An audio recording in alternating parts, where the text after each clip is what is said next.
Good afternoon. I am here to present Executive Order 17-H, which reinstitutes the strict border restrictions under Section 8 of Executive Order 17, Series of 2020. If you would recall, we had instituted strict border restrictions way back in May 19th of 2020, where the entry of persons into the province of Cebu was severely restricted, and those that were allowed entry needed to secure passes from the Cebu provincial government, and the vehicles as well as cargo trucks also needed to secure such passes. We will be reinstituting that because since May 19th, after Cebu City and the province of Cebu became of the same classification, which was GCQ, we had lifted such restrictions. That was lifted June 3. However, due to the difference in classification, ECQ ang City of Cebu, GCQ ang province of Cebu, and further to stop the spread of the number of positive cases, for we had witnessed a steady rise in the positive cases, especially in those LGUs that were contiguous or quite near to the City of Cebu, to further stop the rise of cases and to contain the problem of the high incidence of positive cases, to contain it right here in Cebu. We will be reinstituting these border controls. And so, adopting Section 8 of Executive Order 17, I shall read the following. Section 8, restriction on entry into the province. No person shall be allowed entry into the territorial jurisdiction of the province of Cebu as defined by the borders of the city of Mandaue in the north, the city of Talisay in the south, the municipality of Balamban in the west, except provincial governor, vice governor, and board members, justices of the Supreme Court, Court of Appeals, Court of Tax Appeals, and Sandigan Bayan. For this, only the official identification card of their office shall be presented at checkpoints. The Ombudsman and Deputy Ombudsman, only the official identification card of their office shall be presented. Congressmen from the province of Cebu, Cebu City, and the Lone District of Lapu-Lapu City, only the official ID shall be presented. Judges of the regional, metropolitan, city, and municipal trial courts, only the official ID shall be presented at checkpoints. The skeletal workforce of the regional, metropolitan, city, and municipal trial courts, the official ID of their office, and the Cebu provincial government pass shall be presented. Regional and provincial directors of national government agencies, only the official ID. Heads of the different bureaus of the national government, only the official identification card. The skeletal workforce of the following national government agencies and bureaus: the DILG, the LTO, the LTFRB, the Department of Agriculture, the Department of Trade and Industry, the Department of Labor and Employment, Department of Social Welfare and Development, the Department of Education, Bureau of Internal Revenue, Bureau of Immigration, and the Bureau of Customs. Government agencies not included in this list may be given an exemption by the governor. The skeletal workforce will have to present the official identification card and the Cebu provincial government pass at every checkpoint. Mayors and vice mayors of the municipalities and component cities of the province of Cebu. The official identification card shall be presented. Employees of the provincial government of Cebu. The official ID of the Cebu provincial government shall be presented.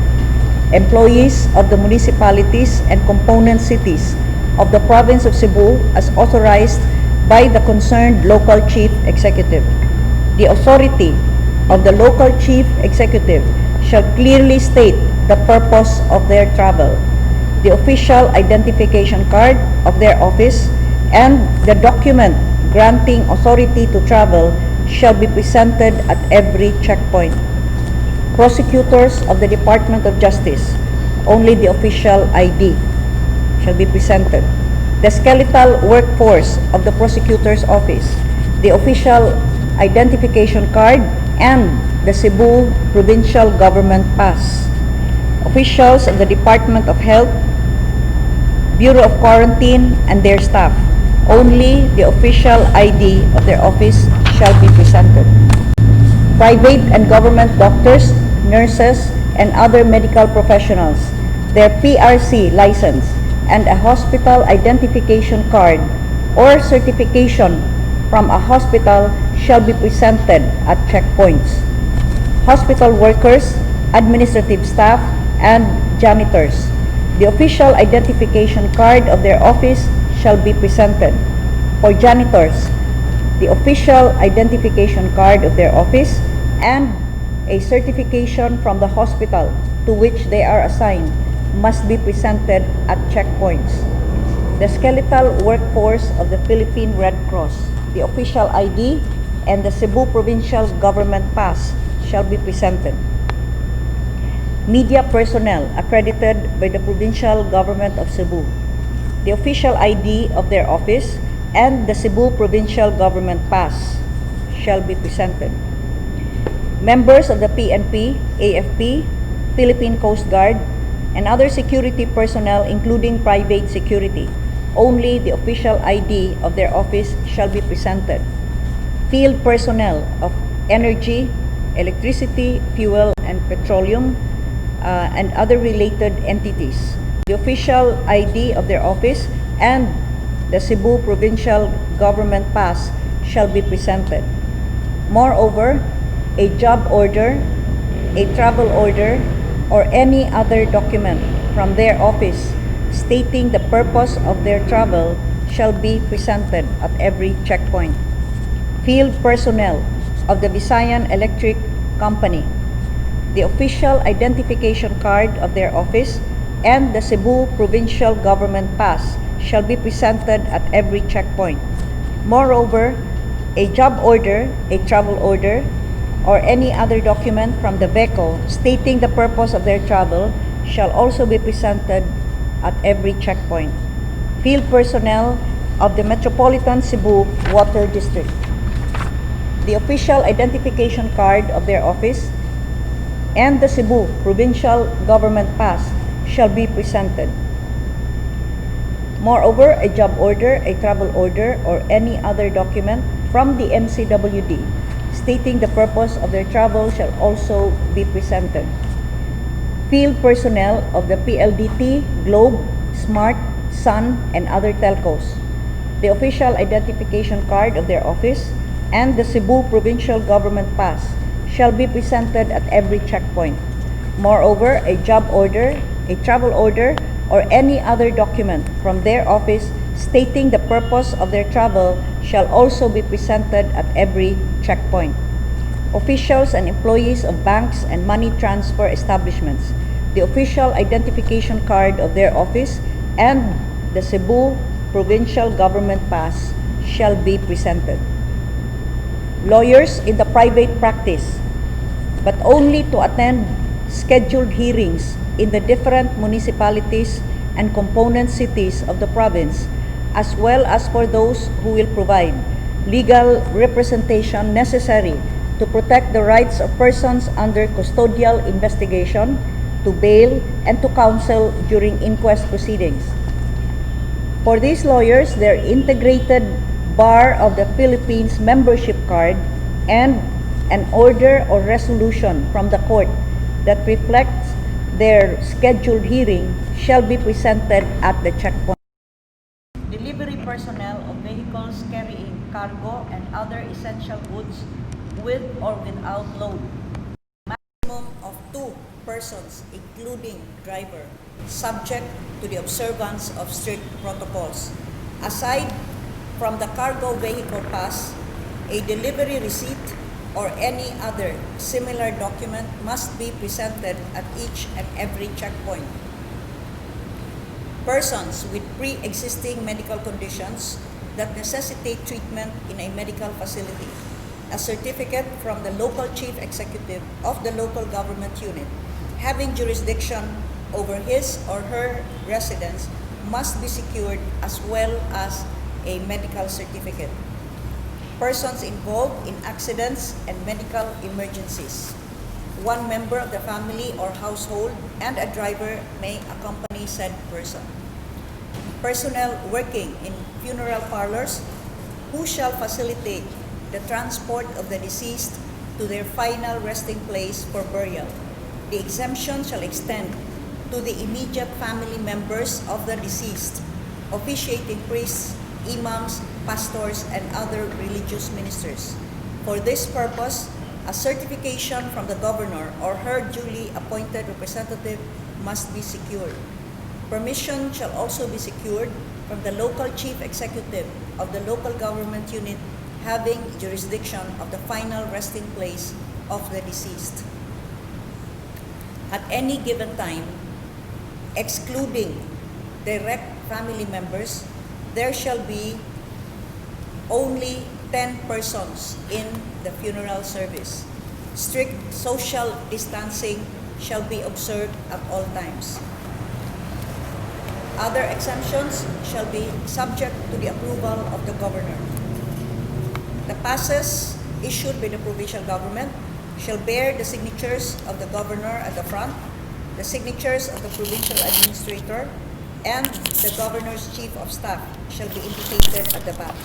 The Philippine National Police will be provided with the approved list of persons issued provincial passes. Executive Order number 17-D, series of 2020 is hereby revoked. This executive order shall take effect at 12:01 a.m. of June 26, 2020. So ordered. Done in the provincial capital, the city of Cebu, Philippines, June 23, 2020. Signed, Gwendolyn F. Garcia, Governor. Questions? One of the concerns kay those private workers na kinahanglan mo pabog sa Cebu City, like for example katong mga supermarkets, mga cashiers na like for example from Cordoba kunya nagtrabaho o grocery market sa Talisay City, which is an allowed establishment na mo operate. Allowed pa sila basta makakuha lang security pass or travel pass from the capital? They will have to apply, and that will be very, very strict. They will be given a transit vehicle pass. So it's just point to point. Asa na to? Kanino? So specific. But I don't think daghan kay ni sila. I think the biggest concern is those workers that are coming from our towns or the city of Talisay that are actually working here kay allowed maghihapon ang essential na services to open, which means supermarkets, groceries, supermarkets and groceries, mga pharmacies, and even government agencies that have their offices in Cebu City. We have served notice already. In the case of these workers that are employed in these supermarkets or bakeries, pharmacies, and other essential services, they will have to choose, as I already announced about 2 nights ago or 3 nights ago. You have to choose whether you will stay here or you have until tonight to go back to your local government unit. Okay, we will no longer allow, as we had previously allowed, they're coming to the city to work, then going back every afternoon, back to their own families and to their own communities in the province. Effective midnight tonight, we can no longer allow that. Now, for all other cases where they would need to traverse Cebu City, coming from any of our local government units in the south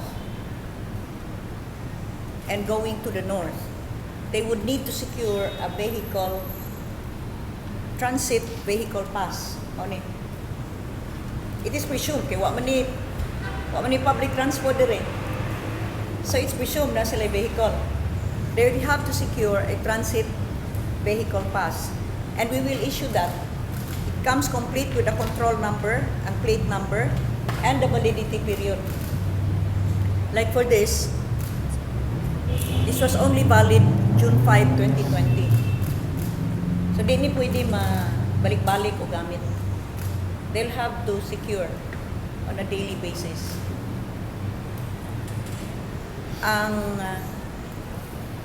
This is the skeletal pass, no? Skeletal force pass. And this is the media pass. You need to put in your imong picture kay para makita sa checkpoints. Do na tay control number. This is signed by me and signed by the administrator, the chief of staff, and we have specific points valid only for travel, specific points from where to where, and vice versa. So, ang cargo vehicle pass, mausad eh, which we issue, dunay validity period po. So, this is valid until, we can issue this on a 15-day basis, ang kaning cargo vehicle pass. I'd like to announce, as far as the skeletal workforce pass is concerned, those that were already previously issued, kay previously ni-submit naman ang atong mga government agencies, ang atong mga utilities, o ang uban pang mga kaning services nga allowed entry, valid pa to to expiry. What to expiry, although dunay specific points kung asa ra siya, from what point to means. If you that skeletal workforce, you are from San Fernando, kay moari ka Cebu City, so ang imong validity of that pass is only gikan San Fernando to Cebu City back to San Fernando.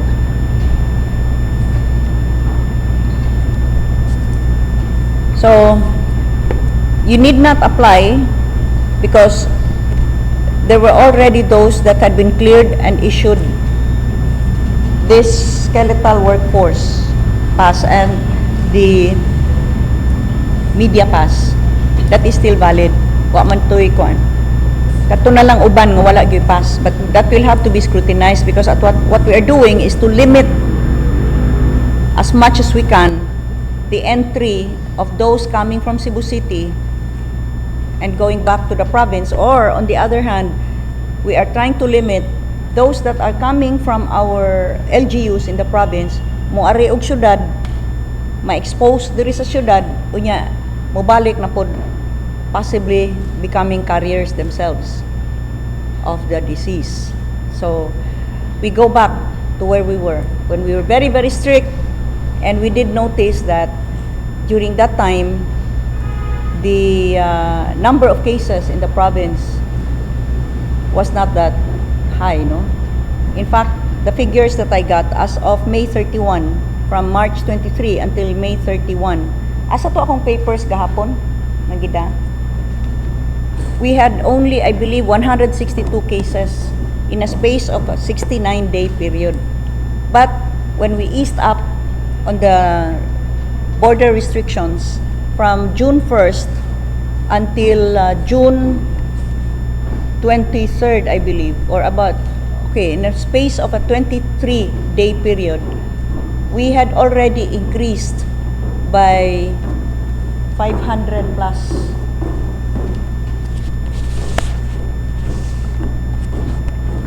Ni-increase ta by 500. Ang atong total nga cases in a 23-day period from June 1st until June 23, 589.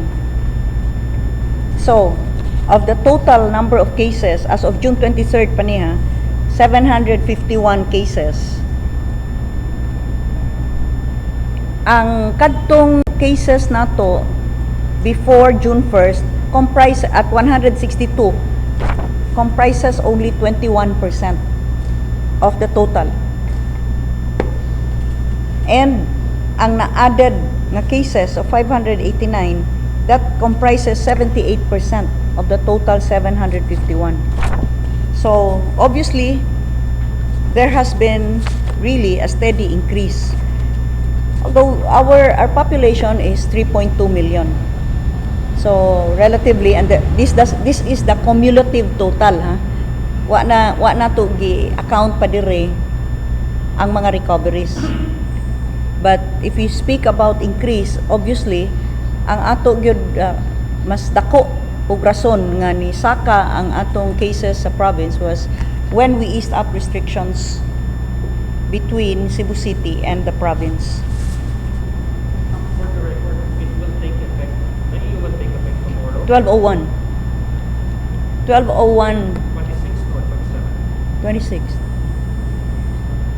12:01 midnight. Karong gabi eh. 12:01 midnight. Friday. So this takes effect tonight. Right after midnight. What about those katong mo necessity for dialysis and for other emergency needs, medical needs? They are included, di ba? They have been taken account for in our executive order. So I shall repeat.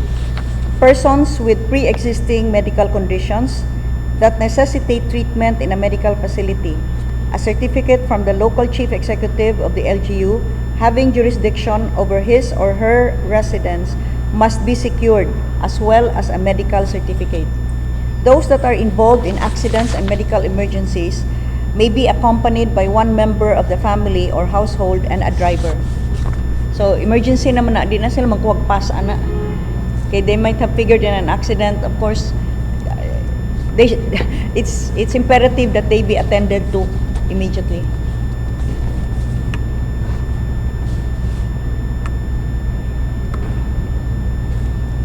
Now, I would like to announce that we are reinstituting, after a meeting with our Provincial Director, Colonel Mariano, and on the part of the military, si Colonel Borja, we are reinstituting the border restrictions in the barangays.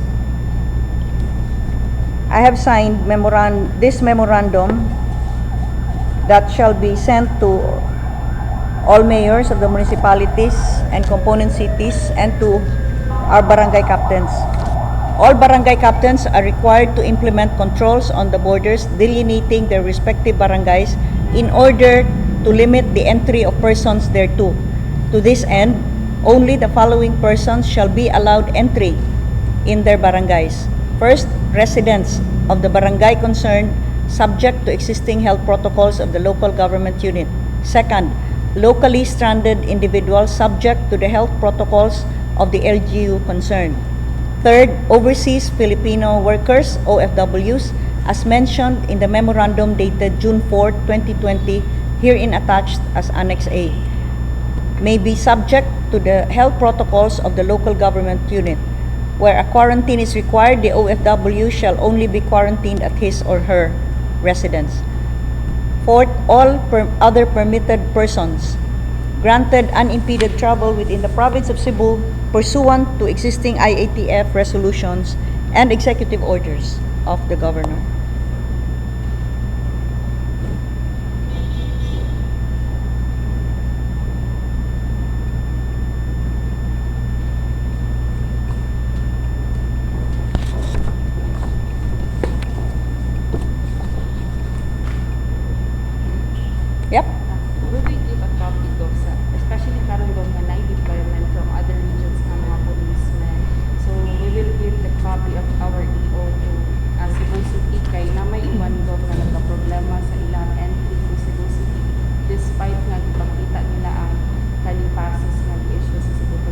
Yes, yes, of course. That is why we will need to coordinate very closely with Cebu City Police Office, including, of course, General Ferro and General Angkan.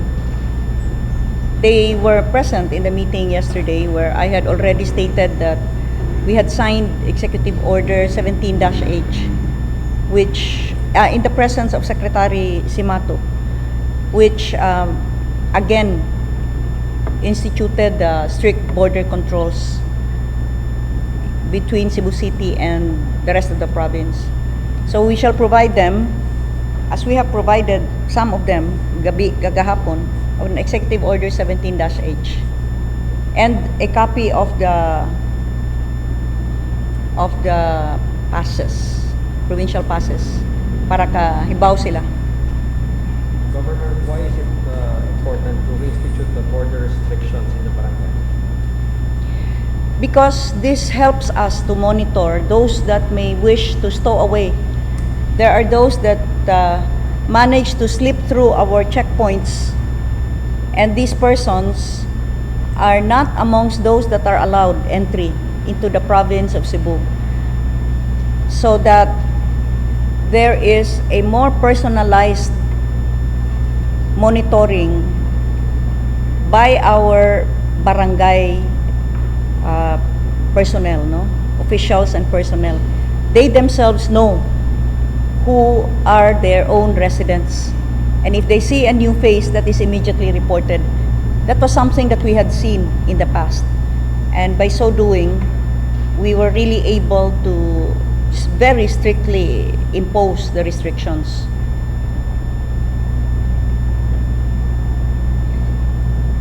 Well, just going back to the medical, na mga pre-medical conditions, pre-existing conditions, doon ba tayo tanong nga ibalik tong idea sa una nga, pa-stay from there sa city ang mga dialysis patients? I have already signed that EO, I think.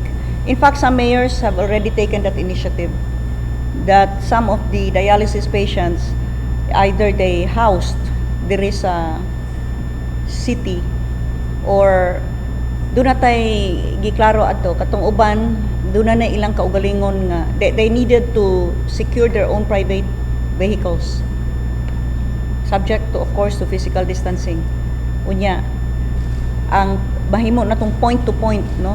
Kung let's say dialysis patient ka from San Remigio, you are allowed to come here for treatment, but when you come back, kauban sa imong companion, you will have to be on house quarantine. You cannot go out.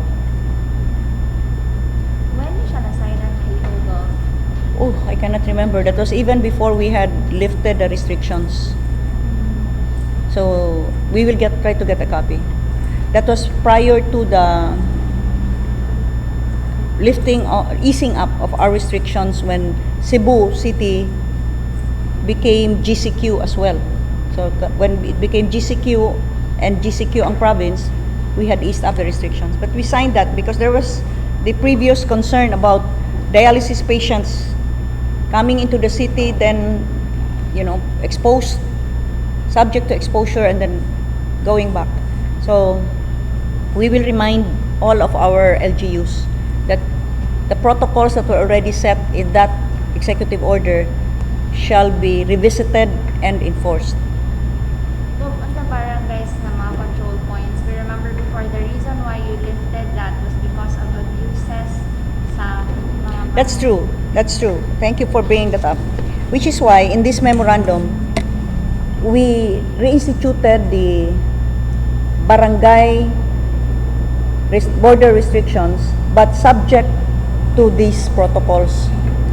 And so that locally stranded individuals, those that have been given clearance already in accordance with IETF Guidelines, no? LSIs need to undergo a certain procedure and need to secure certain documents, including acceptance by the local chief executive. So that goes without saying that the barangay has been forewarned that this LSI has already undergone the procedures, including a medical certificate, or perhaps even has tested negative in an RT-PCR test. So, and has already been confirmed by the local chief executive as in fact being a resident of that barangay. So, mao na ato nang gibutang nga they should be allowed to return to the barangay subject to the health protocols of the LGU concerned. Ang OFWs kay moment to nga akong gipalift kay katong gisinggit-singgitan tong OFW dito sa Barangay Panalipan, Katmon, by one barangay official. So they should be, doon naman tayo memorandum ani dated June 4th. Doon na protocols po ani sa OFWs. Unya, we reiterated they should be allowed entry and as far as practicable, adto na sila diretso sa ilang balay. Kay total, gitest man gyud ni sila. They are already tested negative. Mas negative pa tong klaro kaysa kadaghanan dito sa barangay nga wa pa na test. And of course, all other permitted persons granted unimpeded travel within the province pursuant to IETF Guidelines. What ang katong sa mga BPOs po ko, balik ko itong kinahanglan nila i-house diri sa city, included sila sa mga kinahanglan balik i-house diri sa city ang kuan, ang ilang mga employees. We had to put our foot down there. BPOs, kung naa-dire, then they'll have to house them. Dili na pwede nga, muari dire uli. If you can see, they're not included in our exempted list of exempted persons. So, the BPOs will have nga di-adire, like for example na as IT Park, ug hain pa ning uban nila nga mga call centers o business process outsourcing offices, they have to look for accommodations para sa ilang mga employees or they can work from home. Although ang ato ang border restrictions is just between province and Cebu City, other LGUs, especially further north and further south, are cautioning sa ilang mga residents na coming from Mandaue and Lapu-Lapu. Katong mga gikan ng yun sa Mandaue go kay part man siya sa province gapon, are they allowed to go back to the other towns? Well, Mandaue is GCQ. Under IETF guidelines, they are allowed. This goes as well for LSIs. Locally stranded individuals in a GCQ zone are allowed to go home to a GCQ zone. Ang dili lang allowed ang diri sa Cebu City kay ECQ man eh. So maski pa Cebuano ka nga taga Oslob ka, dili ka karon kagawas kay ECQ man ka. Per Mayor Labella yesterday, there are allegedly 11,000 LSIs in Cebu City. That is according to their figures. So let me make that very clear. Naa namang gyud tay guidelines good on locally stranded individuals. And they are allowed subject to existing procedures to go home if it is GCQ to GCQ. So kung mo na akong iklaro ha, kay tingay daghan, di amis Negros, di mo may panhiun Cebu, klaro ha. Cebu City ba na or gusto mo muuli dito sa Sambuan? Now, Negros Oriental is GCQ. Sambuan being a part of the province of Cebu is also GCQ. So it's GCQ to GCQ. Kuha lang mo sa necessary nga mga, first of all, certification sa barangay. Unya, sunod, magpa-testing ba mo or magkuha mo medical certificate sa health officer sa local government unit. Mangayo mo acceptance or confirmation gikan sa local chief executive sa Sambuan, for example, aron ma-issuehan mo og travel authority. Okay. Those are the steps. Mga yun sila kinagawa ko. Katong yung pass kapag pag-traverse nila sa Cebu City. Kasi din niya sila pa. They will have to, we will issue both. Ato na i-refine, no? Wa pa ni sila sakyan. So, kinahanglan sila transit. Hay na to inyong pass nga. Vehicle transit.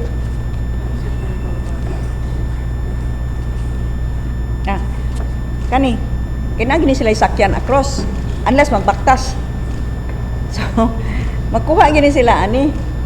Unya, doon na rabatay limitation sa validity. Usually ang atong ihatag is only one usara for 1 day ra. Kani sila nga mga nagtrabaho sa outside of Cebu City, kinahanglan mo traverse kay tuwa mo trabaho na pod in another LGU outside of Cebu City. Kindly arrange with your companies nga makuha mo og company vehicle. Kaya unsa man yung sakyan kung ari mo Cebu City wa may public transport. So I cannot imagine how they can traverse, or kung mo sakripisyo pa na sila padayon og baktas right across kay di man may mo issue og tao ra nga aron mo baktas ka di man ka ma-monitored good. How do you know nitago niya kas kalibunan kay di ara ka nga Cebu City. So kadto hinuong sakyan nila sa ngadto sa border ani nga mga empleyado, for example lang talisay nga mga empleyado o kumpanya nga diya sa Mandawi o GCQ to GCQ. Ang first na kong pangutana, doon na ba i-provide nga company vehicle transportation nila kay mo apply dire aron maisyuhan na mo, okay, maisyuhan na mo og transit, meaning passing through ra gyud na. I had to convince that ang atong mga sa IETF nga we did issue this before because ang ila magud gitan-aw watay mahimo kay naa ang Cebu City sa sentro nya moagi kinanglan moagi iko pwede man moagi pero with very strict checkpoints makit-an mang sakyanan. You're only allowed to from one point to one point from another point. Dili mo pwede mohunong kartinta ang among gi-issue transit vehicle nya klarohon na nato no from what point to what point. From di man na pwede nga na-stop over nga to sa Landers or mo-stop over nga to sa SNR. Kay ang purpose ana ang pag-ferry ra man gyud sa mga empleyado gikan diri sa GCQ area like Talisay padung na nga to sa outside of Cebu City. So they will have to apply. Kasi namutana ko, how about motor? Like na yung mga welders, na specific mo siya kung ato siya sa Lapu-Lapu from Indonesia, motor yung gamit. Welders. Kinahanglan siya taga-diin man siya. Ningla niya, magkabook siya pa doon dito sa Dili man na kada adlaw, di ba? So mangayo siya og 1 day pass. Doon naman tayo gi-issue nga mga 1 day passes para sa mga mekaniko. Doon ay trabahoon dito. Kinahanglan mo mo-coordinate this capital. Kay we will again put from what point to what point. Unya, valid only for a certain number of days or that day ra.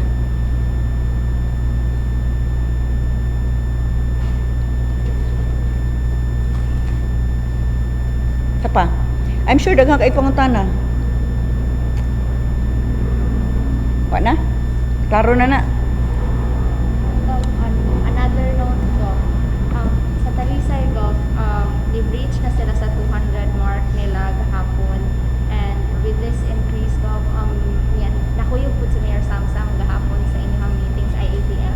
Is it also possible Gov that the measures that are being undertaken in Cebu City will also be seen soon in Talisay? Or Let me tell you what I asked of Secretary Simato and all the rest that were present in that meeting. Diha man sad si Mayor Samsam ato. When I said nga mo impose na ta og border control balik, striktohon na tug maayo na. I asked for the next 2 weeks, no? To see if there would be an improvement in the numbers. So ni hangyo ko kung mahimo ato ni usa obserbahan nga ibalik nato ang very strict border control kung mo improve, meaning ang rate of increase of positive numbers will reduce after 2 weeks, then it would show nga effective ang atong border control. And most probably, hopefully, dili na kinahanglan nga i-impose ang a more kanang stringent nga classification, not just for Talisay, including Milanilla, or even Consolacion. So, not just in the increase of positives, but also tanang sa nato kay namo pud tay mga protocol set, no, in the contact tracing, monitoring. So tan-aon sa nato og ang mga recoveries nato kung mas accurately accounted for para mahibaw ta og pila gyud atong positive cases pud. It is always a struggle between maintaining, no, the safety of our people, but at the same time realizing this has already stretched for more than 4 months. Unya daghan na gyud kaayo ang naglisod ron kay way mga trabaho. Dili lang kana ang kadtong ilang gitrabahoan nagsira na kay wa na say ikagasto. So we need to balance that. Okay, thank you, ma'am. Can we discuss other matters?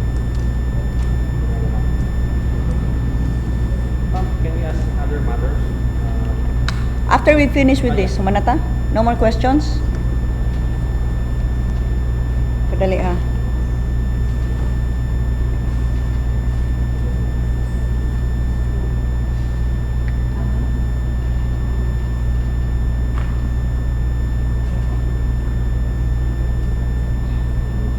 Let me just answer this. I think there's another question.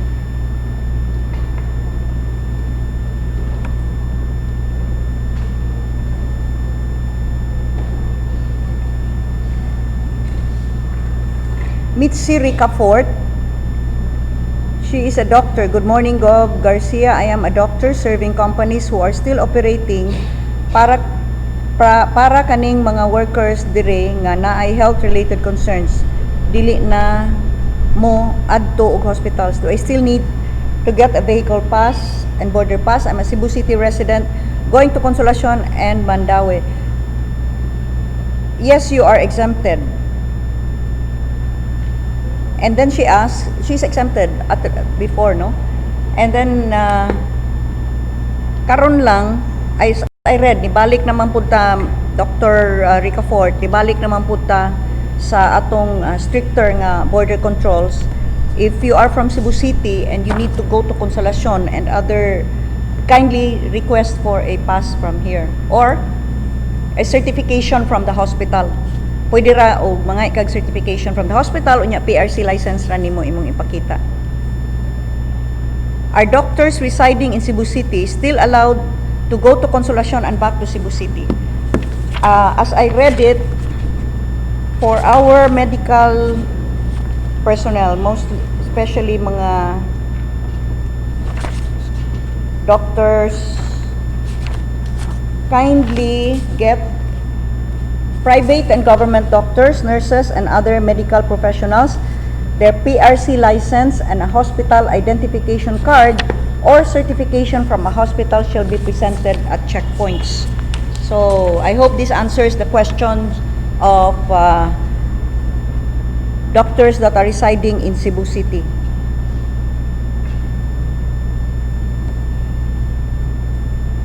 Okay, Mikey has gills. People are asking, what if the case is worker living in Consolacion or Liloan but working in Lapu-Lapu City? What is the protocol? That's GCQ to GCQ, so that's no question about that. Wala nag-i-appeal sa atong kuana. In fact, gina-appeal dire, but we already previously discussed with Attorney Saison sa Lapu-Lapu City.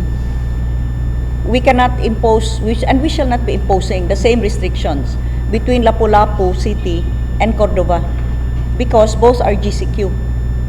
However, pwede ra na masabot ni Mayor Teche o ni Mayor Ahong. Okay? Pwede ba additional questions from Yeah, sige. Yeah, I'd like this all settled ha, para I don't want a lot of confusion tonight at midnight. Actually, tulo ni ko but ganda two questions. Ang una is, what about kaning mga workers karon na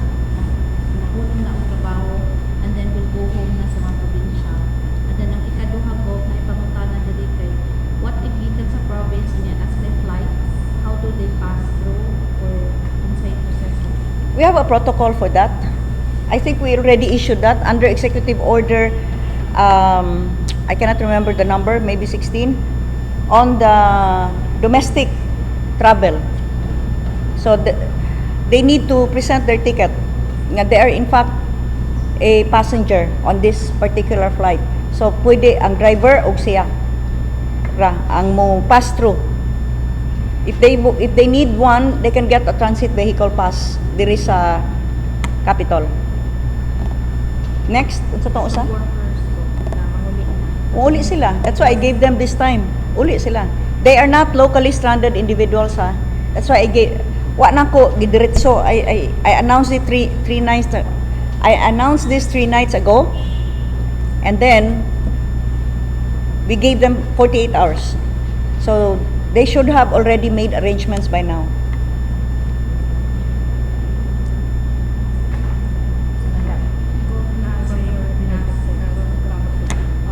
As kailangan may kay sa EO latest daw ni mo ko, wala mo na details ang mga kaya siya ang ilang company daw is a construction, delivering ready-mixed concrete. Allowed ba daw sila during ECQ, and daw ECQ allowed na daw sila. Our company is located in Mandawi and Talisay City. Asa man sila mo deliver? I think mo cross na sila sa Get a transit vehicle pass. Yeah. Allowed man as long as you get a vehicle pass. Transit. nasa go. How about those daw go nga gikan sa province unya na scheduled flight unsa yung needed? Ay, so. Get a transit vehicle pass. Unya, pagdala sa imong ticket, unya ang allowed is the driver ug ikaw.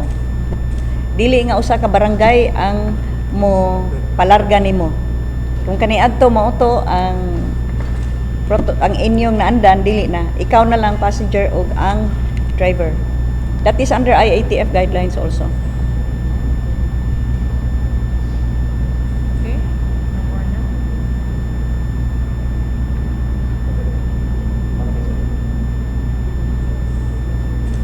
Okay na? Okay. Oh, let me just include this. We will also have a memorandum sent to all of our mayors adopting the DOH memorandum number 2020-0258 on the revised implementation of the interim guidelines on COVID-19 testing. So, niagita nandire, ang ato magod para di maglahi-lahi ang kada lungsod. Ang uban i-lockdown tibok barangay, mo na i-contact trace. Ang uban first generation. So ato nin ang klaruhon.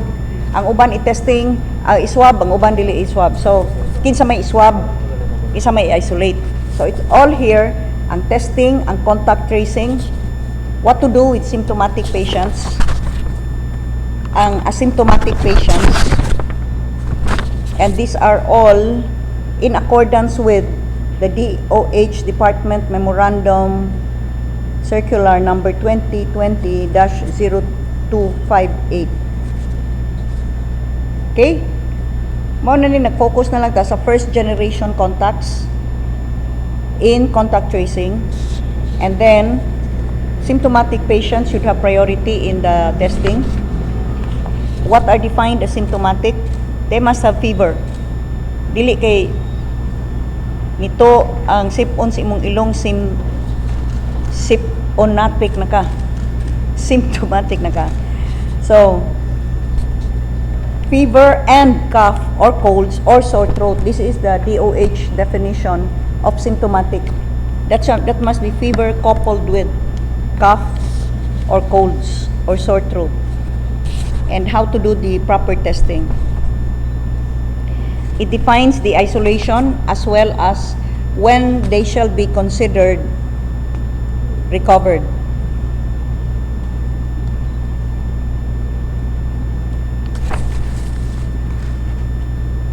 And let me read this. Suspect, probable, and confirmed COVID-19 patients who have clinically recovered and are no longer symptomatic and have completed a 14-day quarantine period can be discharged and tagged as recovered without RT-PCR, provided that a licensed medical doctor clears the patient.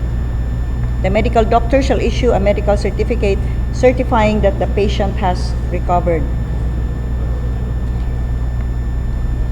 Ang mga asymptomatic na non-healthcare workers who are close contacts of confirmed or probable COVID-19 cases need to complete a 14-day quarantine record from the date of last contact with the confirmed or probable COVID-19 case, either at a temporary treatment and monitoring facility or home quarantine if the home qualifies for treatment. So it's all here. Thank you, ma'am.